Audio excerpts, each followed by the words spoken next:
પણ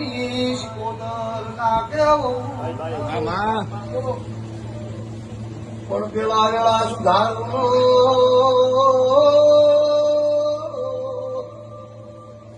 સોળમી સધી મેળવી ઝોપડી મારી દૂરશી પોતર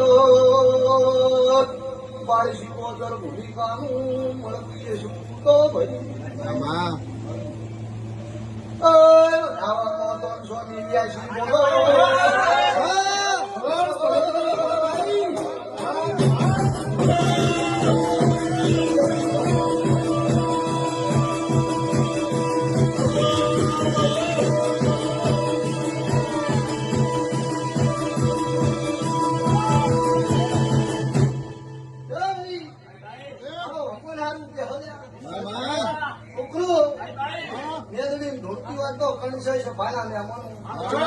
એક દાડો વાજીએ ધૂળતી ને ભાઈ એવું આવીને કીધું તું કાળી માતા હોય મારા ડબ્બામાં શું પડ્યું કઈ